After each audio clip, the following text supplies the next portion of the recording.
दोस्तों नमस्कार। यह सूबेदारगंज रेलवे स्टेशन है।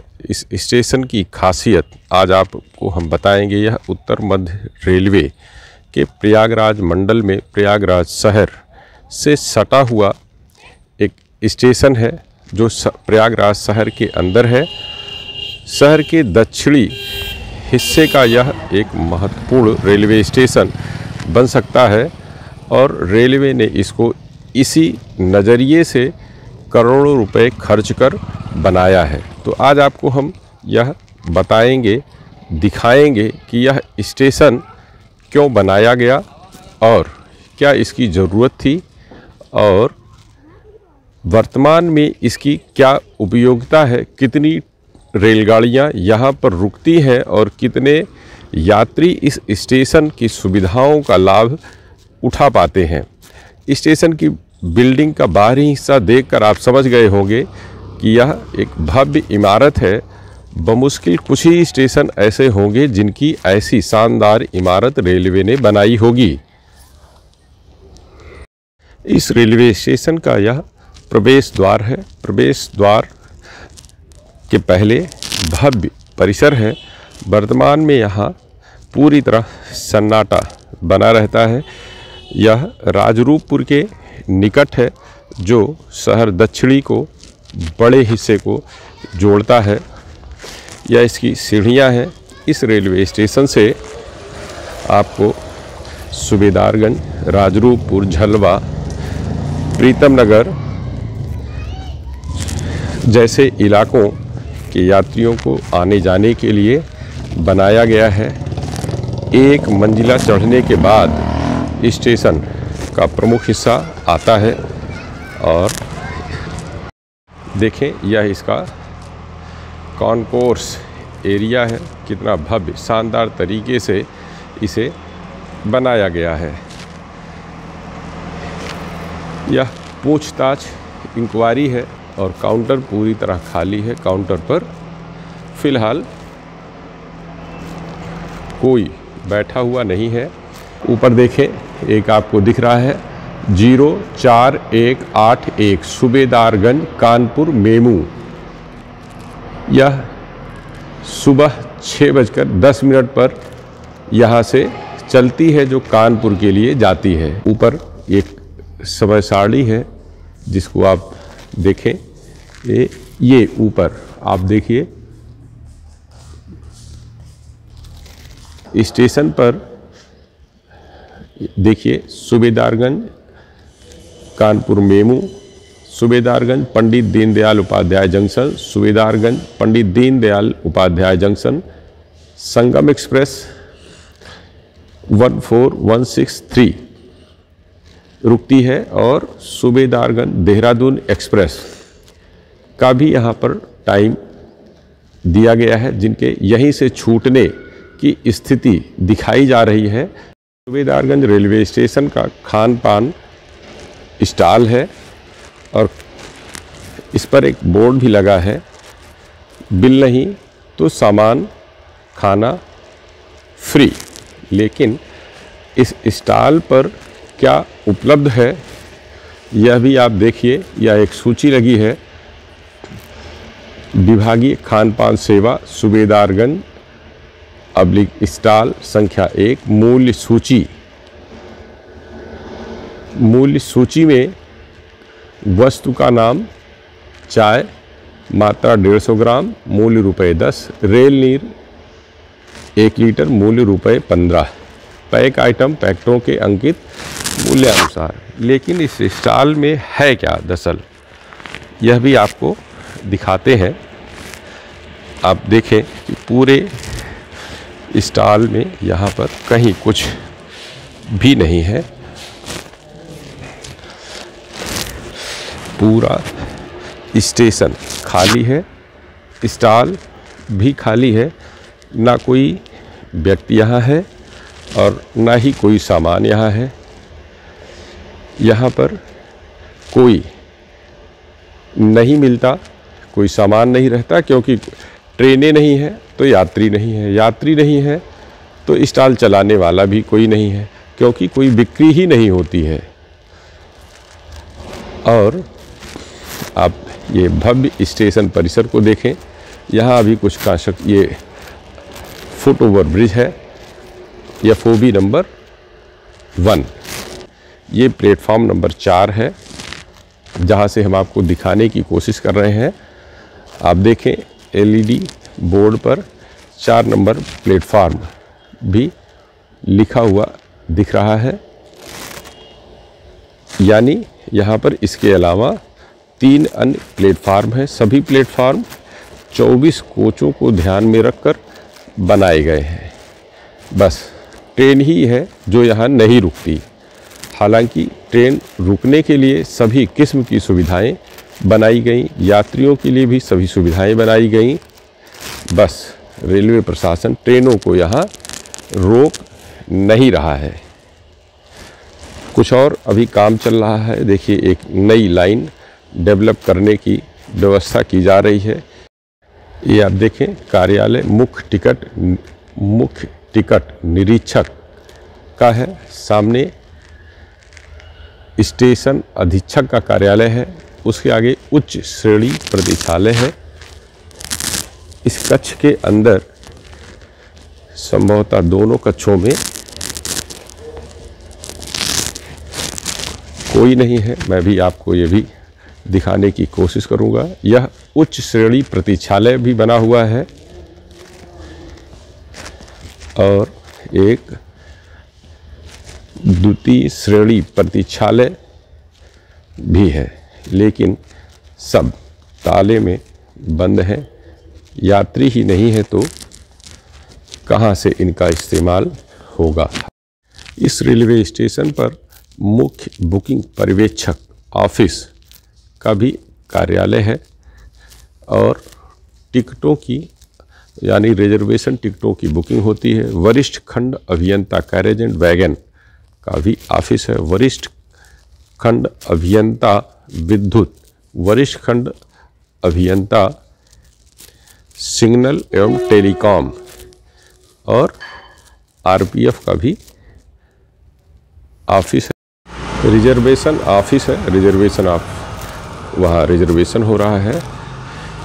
सुबेदारगंज स्टेशन के दूसरे तरफ पर जाने वाली सीढ़ियाँ हैं, सीढ़ियों का इस्तेमाल नहीं होता है। तो यह आप देखिए कि यहाँ किस कदर गंदगी पसरी हुई है। हालांकि यह उत्तर मध्य रेलवे मुख्यालय के ठीक बगल में स्टेशन है। अभी दूसरे तल की बिल्डिंग पर चढ़कर मैं कोशिश करूँगा उत्तर मध्य रेलवे मुख्यालय का भवन भी आपको दिखाई दे, जिससे आप यह अंदाज़ा लगा सकते हैं कि यह स्टेशन क्यों इस कदर महत्वपूर्ण है। यहाँ से मुख्यालय का भवन तो नहीं दिखाई देता, लेकिन रेलवे स्टेशन की एक बृहद तस्वीर ज़रूर उभर कर सामने आती है। आप देख सकते हैं कुछ ट्रेनें यार्ड में खड़ी की गई हैं। एक फुट ओवर ब्रिज वो है और दूसरा फुट ओवर ब्रिज इधर है। इससे आप अनुमान लगा सकते हैं कि यह रेलवे स्टेशन कितने रेल यात्रियों की सुविधाओं, क्षमताओं का आकलन करते हुए बनाया गया होगा, इसका निर्माण किया गया होगा, इसका विस्तार किया गया होगा और इस निर्माण पर करोड़ों रुपए खर्च किए गए होंगे। यह रेलवे के अफसरों, इंजीनियरों की साठगांठ कहूँ, मिलीभगत कहूँ, अदूरदर्शिता कहूँ या भविष्य के योजना बनाते समय मनमानी और सुनियोजित लूट खसोट कहूँ कि स्टेशन के विकास के लिए करोड़ों रुपए रेलवे के खर्च किए गए। संभव है कि यह रकम किसी ज़रूरत वाले स्टेशन पर, ऐसे रेलवे स्टेशन पर खर्च की जाती जहां पर इस पैसे का सदुपयोग हो पाता। यहाँ पर यह जो विस्तार किया गया है, जो स्टेशन बनाया गया है, जो ढांचा खड़ा किया गया है, इस ढांचे का एक भी इस्तेमाल नहीं है। स्टेशन को देखकर यह लगता है कि दिन भर में बमुश्किल 100 लोग इन सुविधाओं का इस्तेमाल करते होंगे। यह रेलवे स्टेशन की तीसरी मंजिल पर आने की सीढ़ी है। इसका तो ऐसा देखकर लगता है कि निर्माण के बाद कभी दोबारा किसी ने यहाँ झांका भी नहीं होगा, और यात्रियों के आने की तो छोड़िए, क्योंकि यात्रियों के लिए यह बना भी नहीं है। यात्रियों के लिए जो बना है उसका आप हिस्सा, उसका कंस्ट्रक्शन, उसका निर्माण, उसकी योजना क्या रही होगी, यह मैं आपको दिखा रहा हूँ। इस तीसरे तल से आप देख सकते हैं फुटओवर ब्रिज का दृश्य आपको दिख रहा है। आप साफ तौर पर देखें, 3 जगहों पर प्लेटफार्म पर आने जाने के लिए पाथवे बनाया गया है, और दूर आपको 2 बिल्डिंग दिख रही हैं। उन बिल्डिंग में से एक भवन उत्तर मध्य रेलवे मुख्यालय का भी है, यानी मुख्यालय से एकदम सटा हुआ है।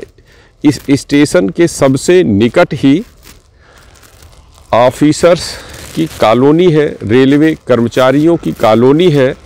यदि यहाँ पर ट्रेनें रोकी जाती, ट्रेनों का ठहराव होता, तो न सिर्फ बमरौली, मनौरी, झलवा, प्रीतम नगर, सुलेमसराय, राजरूपपुर, चकिया, धूमनगंज समेत बेनीगंज, लूकरगंज जैसे इलाकों के लोग भी इन सुविधाओं का लाभ उठाते और रेलवे की भी शायद तारीफ करते।